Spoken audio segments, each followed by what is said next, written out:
Now I'd like to call in Dr. John Ashton. Dr. John, good morning to you. It's great to have you with us. Hear me okay? Oh, yes, yes, loud and clear. So, Dr. John, there has been some news on the media just last week. People were commenting that Donald Trump hired 3 famous scientists, and one of the things that they were famous for is because they have a different stance regarding climate change. So they've been called by the media as contrarians or doubters, denarians, or, I don't particularly like that term, but apparently, the way that the media is putting together is that because they're going against the scientific consensus, they're being called contrarians. So can you tell us a little bit more about that? And, as a scientist yourself, how do you see, and as a Christian scientist, how do you see that whole topic?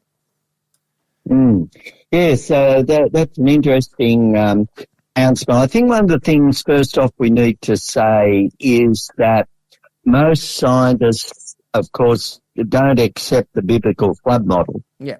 And yet that is really the best explanation we have for ice ages and these sort of things.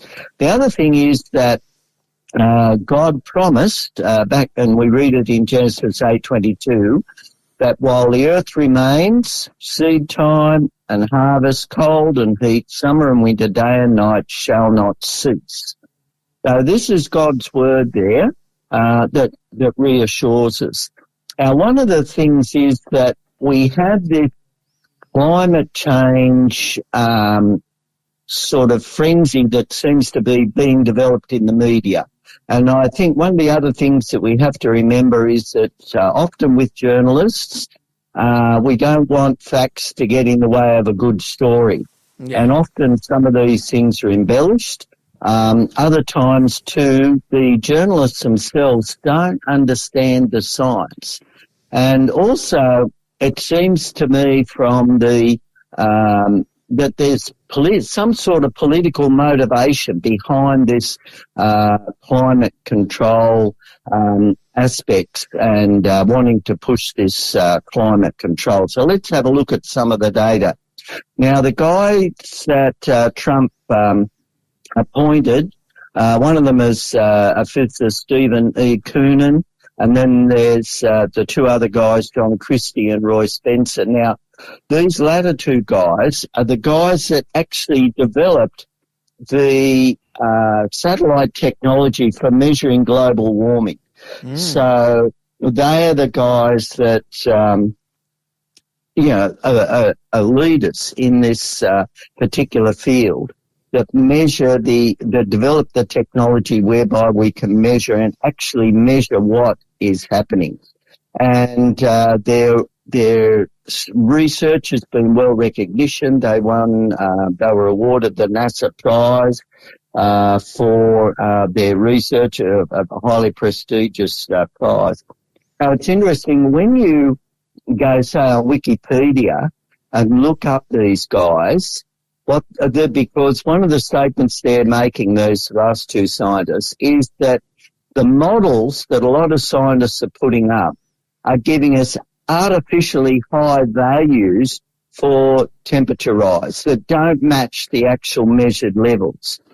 And when I look this up, for example, on Wikipedia, there's a comment, these statements have been debunked. In other words, these scientists have been proved wrong. So I thought, okay, I'll look up the references for those. And the claims by the debunkers are simply assertions. There's no actual references or data there.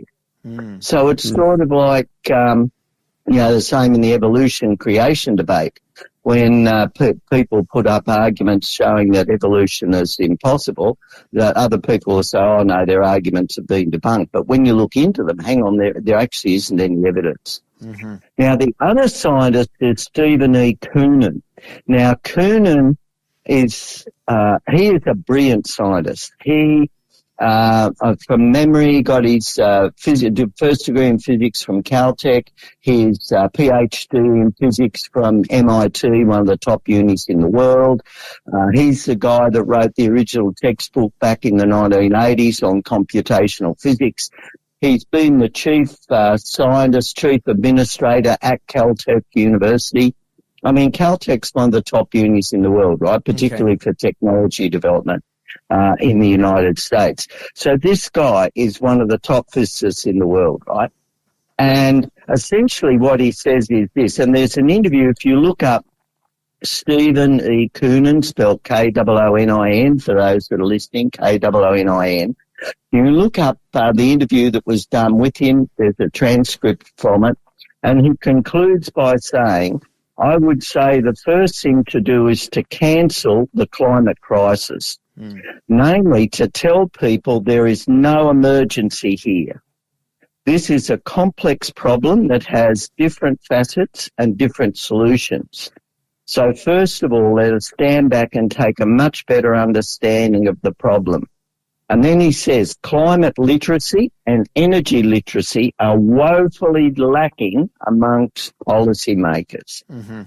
And so this is one of the top scientists in the world saying this. Now, he's not the only one. The guy was the director of the Max Planck Institute of Meteorology in Germany.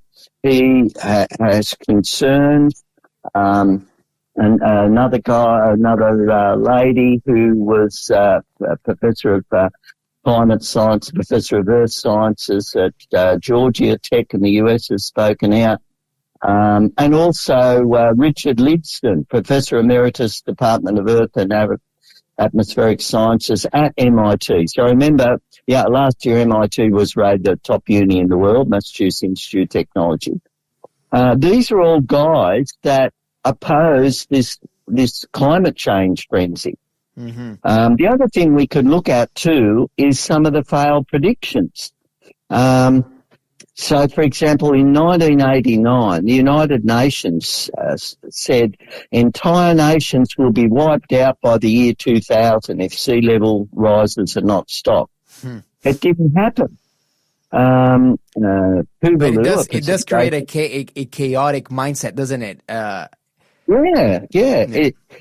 It's just wrong. Like they predicted that Tuvalu and Atoll would go under, but in actual fact, Tuvalu has increased its land size by 3% in the past 40 years. Oh, wow. And in 2007, Tim Flannery, an Australian government climate change, predicted that the rain that would fall would not be enough to fill the reservoirs. And, of course, we've had major floods since then. In 2008, Al Gore said that the polar ice would be gone by summer of 2014. Well, it's still there. There's so many of these things. They're greatly exaggerated claims. Mm-hmm. And I was reading one of the other things, for example, where people have been attacking Dr. Stephen Koonin. As I said, one of the statements is, well, we need to consider carbon dioxide as a pollutant. If there's not sufficient carbon dioxide in the atmosphere, plants won't, photosynthesize. More carbon dioxide in the atmosphere, plant growth becomes more vigorous. So we've got these massive, when we look at the evidence, the overwhelming evidence there is that it's not this drastic problem. Now, sure, temperature has risen since 1900 by about 120 years. The temperature has risen by 1.1 degrees.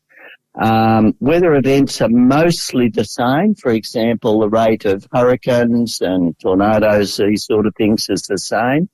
One thing that has changed is the intensity of rainfall, but not the totals of rainfall. So the total amount of rain falling has remained pretty well the same, but there have been an increase in intensity in rainfall, so it's been more concentrated. And the other thing we also need to remember is that since the flood, the world has gone through cycles. For example, in the Roman warm period, so you notice when you see the drawings that have been kept and mosaics and that of the Roman period, they're not all rugged up. And we know that there was a Roman warm period. It's from AD beginning of AD up to about AD 100, where temperatures were estimated to be 2 degrees above the current temperature. Mm-hmm. We had the medieval warm period from AD 950 to 1300, and which it was warmer than it is now. And these were cycles, so they weren't anything to do so much with human-generated CO2. We also had a little ice age from AD 1300 to 1870, which is not so long ago, which was a significant period of cold. And during that time, we had a lot of famines and plagues and these sort of things. So these are natural cycles. The other thing is, too, that the sun has cycles as well. So we have a short cycle of about 11 years, and we're actually coming into, I think we're in the peak of a global sun cycle at the moment. But superimposed over that are much larger sun cycles. So we'll soon be heading into a cooling cycle, which will affect our temperatures. So maybe we'll want a bit of global warming then. So where do we stand in that then as Christians? You know, so this is our worldview. So should we take sort of a sides in one side or the other? What should our worldview inform us in your estimation, Dr. John? Okay, so if we look at, for example, at the end of Revelation chapter 11, God clearly says that he's going to destroy those that destroy the earth. And as Christians, we're counseled to be good stewards. And I think one of the ways that we can be good stewards are a number of ways. We need to plant more trees and greenery and this sort of thing, because that was God's plan for us to live in a garden. So if we eat more fruit and nuts, these are foods that grow on trees, we encourage tree growing. Mm. And the other thing I think we need to avoid is consumerism. Buying things that we don't necessarily need, buying poor quality things that only last a while and then we throw them away. Mm. This is what the modern economy is wanting us to do. And we're generating a lot of these climate and pollution problems through our consumerism, our need to overconsume. Now, we have a high standard of living in our country here, but there are a lot of developing countries where they don't have a high standard of living and they are going to need more energy. And where do they get their energy from? You know, they're going to get their energy from burning coal largely, but hopefully over time this will phase out. And the bottom line is we have plenty of time to do this. But as Christians, we need to, again, avoid consumerism and do what we can to help these other nations and this sort of thing in meaningful ways to develop sustainable economies. So I think as Christians, we need to think of ourselves as stewards of the environment, stewards of where we live. How can I personally minimise my use of, overusing electricity and these sort of things, just in sensible ways, and be a helper. The more people we help in society, the less poverty there'll be, and this overall improves the whole quality of living without putting the same sort of stresses on consumerism and this sort of thing. Absolutely. Dr. John, thank you so much. That was very interesting, fascinating. And if you have any questions, radio friends, that you'd like to